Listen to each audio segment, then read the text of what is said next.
Howdy everybody, I hope you're having a great day.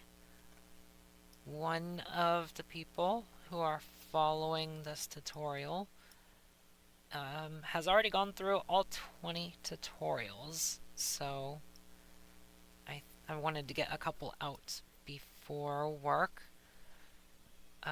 We're gonna have some fun with the enemy blueprint. This guy standing right here, the evil eye, hanging out, does damage, but he doesn't move. So let's change that right quick.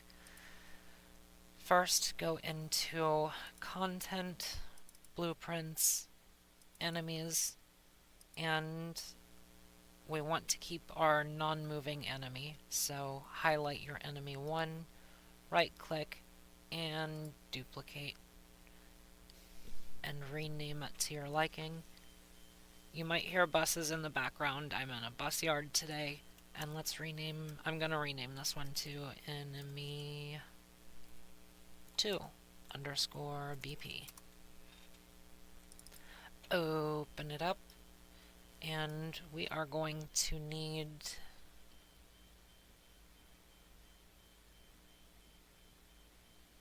I'm going to emphasize a little bit on variables. So move event actor begin overlap, that one in the middle. We don't need that one.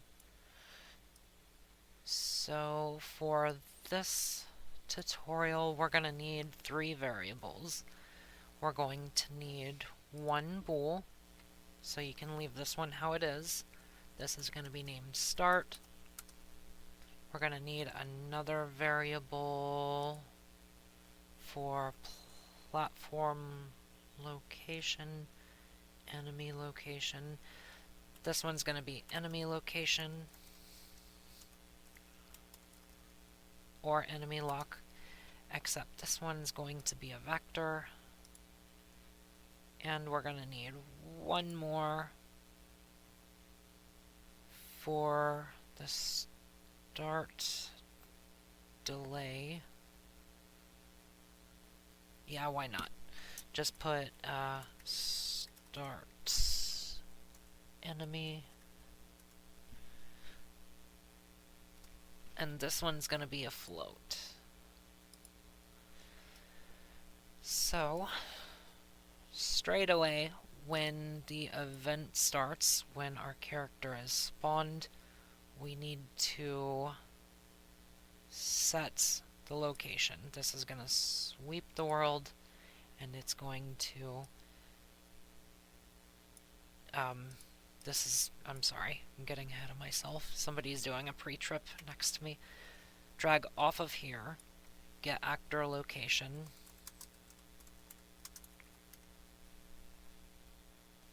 the second one down here. So when this level starts and the enemy is created, it's going to get the location and set that location in this variable right here. And then once we have our location, we want to, you don't have to do the delay here. I'm doing this to emphasize on variables.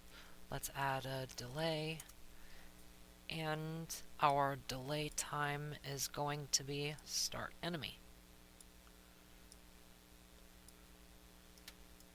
So start enemy, compile and save. Start enemy is now, instead of setting it on the delay itself, you have a variable, and you can reuse this variable as many times as you want. Right now there's no delay because it's 0, 0. So if we do, let's do 1 second. So now you're controlling the delay with that variable, and vice versa. You can go to enemy2 BP self, and we've got damage value, start enemy 1 second in, we've got our variables, our locations up here, and we've got our start bool up here as well. So you can start it closed or opened or whatever. So all of our variables that are here are easily accessible on the top right now, as long as you have enemy 2 BP self highlighted. Compile and save. Now let's move on to the bool. So we're getting our enemy location, we're setting a location, we're controlling our delay with a float variable, and then we want to start our enemy. So we're going to set the start to true after 1 second. Compile and save. So now that we have a start, after we've controlled our delay, we can work off of event tick. Now event tick is it's a millisecond or whatever, and the problem with these is that they are a performance killer, and in 3D worlds, highly demanding graphics and stuff like that, you want to avoid these at all costs. Fortunately though, we are in a 2D side-scroller, and we don't really have to worry about that too much. On the event tick, we are going to hold down B on our keyboard, as in Brad, and left click for a branch. So this is going to be going all the time no matter what.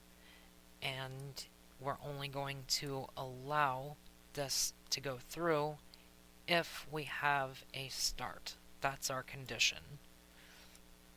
So we are getting location, setting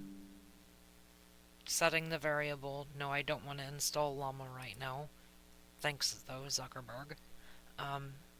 Start enemy after a set amount of time, in this case it's 1 second, and then we're setting our bool, which is a yes or no, to start. That's true. And that's going to allow our event tick to go through our branch, since it will be true, and then we want to start a timeline. Add timeline. I'm a little bit rusty with these, so cope with me here. I might pause once or twice. And let's see. This timeline, double click on it and add a track. This will be a vector, since we are moving our enemy location. And let's see, we want to do X red, because that's going to be left or right. And let's lock these two right quick, Y and Z. And let's make this 15 seconds. So, let's see.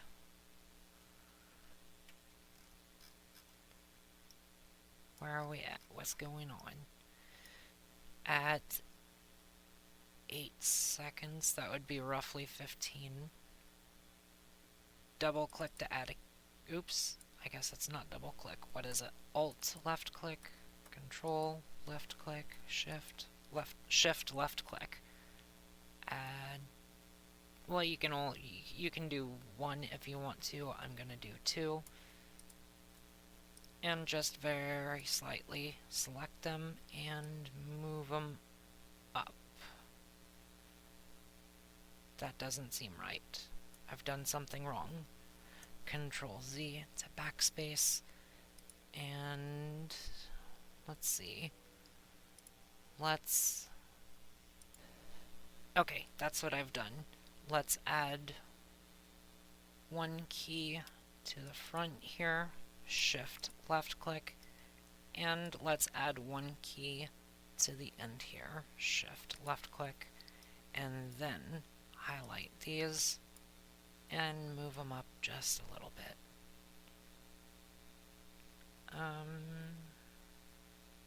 Yeah, that should be enough to visually show. For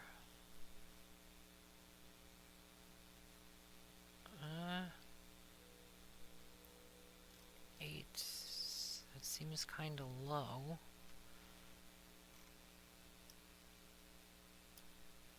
$256. This is a vector track. Yeah, that should be correct.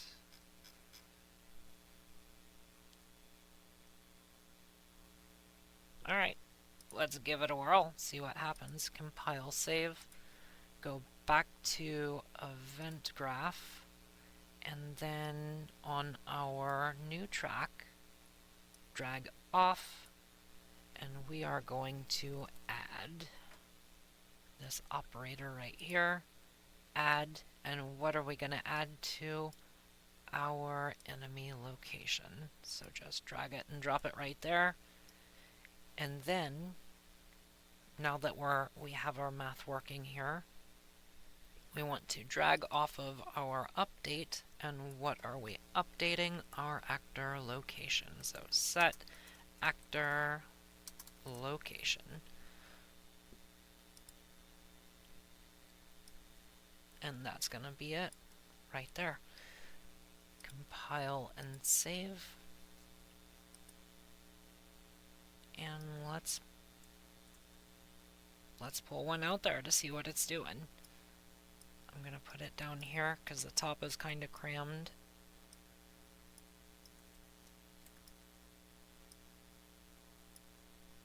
And play.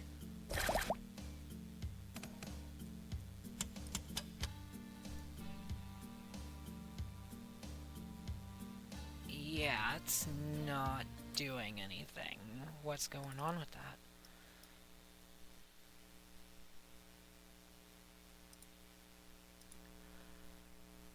Alrighty, sorry for the delay. Here's what's going on.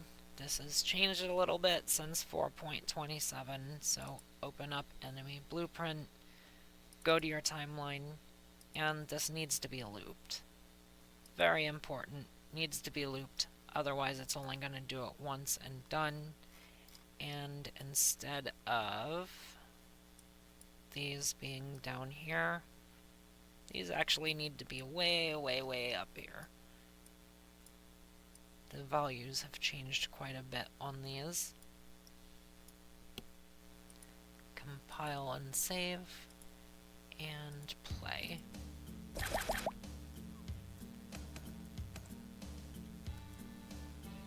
And now it's moving.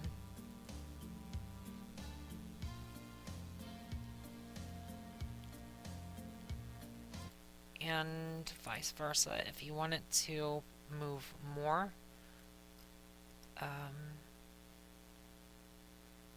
that really does seem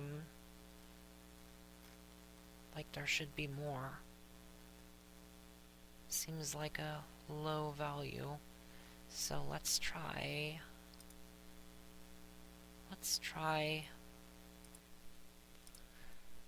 Yep. That's as far as I'm going with it. Sorry. You can toy with it and make it different if you want, but as far as I can tell, that's all I want to do with it for now. So, tech group, timeline. If you want it to go further, just drag it further up the timeline. Sorry for the inconvenience. Feels like it should have a higher value, but it's the way it's gonna be for now. Drag it way up there, compile, save. It worked differently on 427.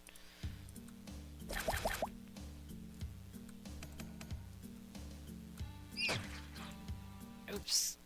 If you noticed at all, this, our enemy character, just went into our platform and it caused a collision and it made our character take damage, even though our character wasn't there.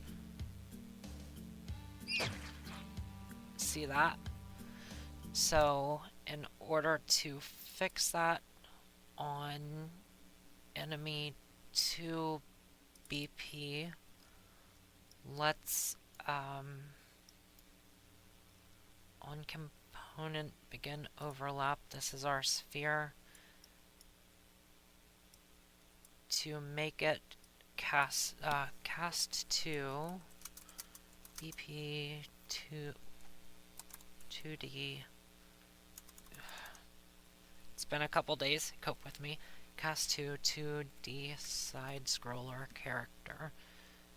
And we're going to plug other actor into the object, and that should fix it.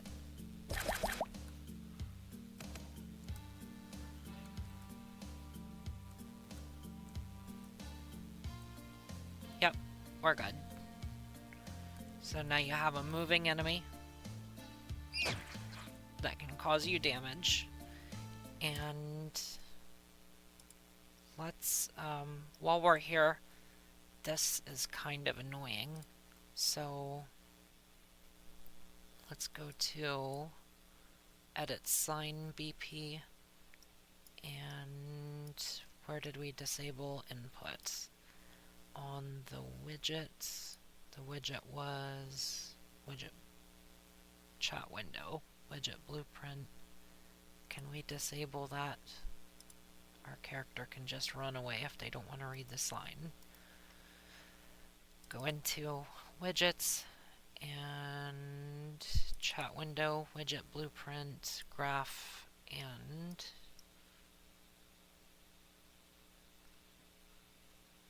when it comes up,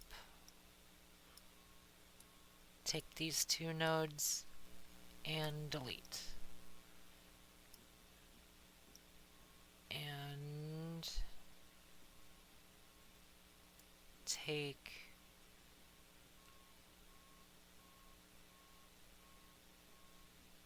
these 4 nodes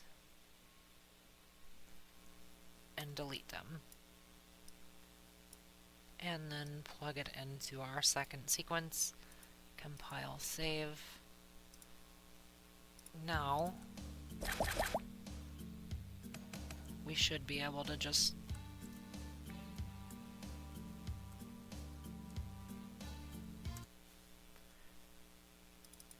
this is going to be the bane of my existence. Let's, on component end overlap. Oh, that's not on there. Save, because we want control over our character.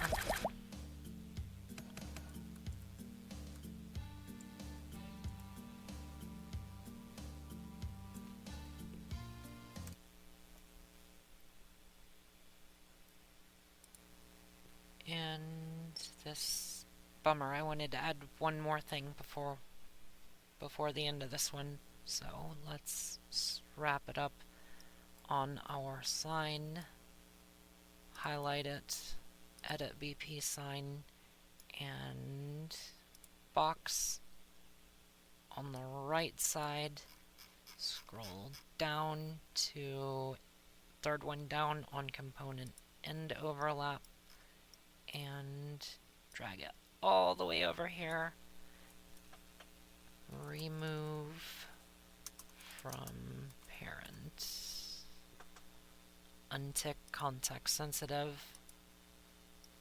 And what are we removing? This widget right here. And we don't need destroy actor anymore. Compile and save. So now when we play, we can just run right past it. Oops.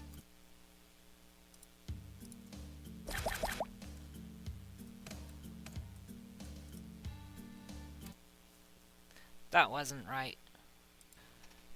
You know what? For this one, just delete the remove from parent, compile, save, and we should be back to normal. And we will touch up on that in another tutorial.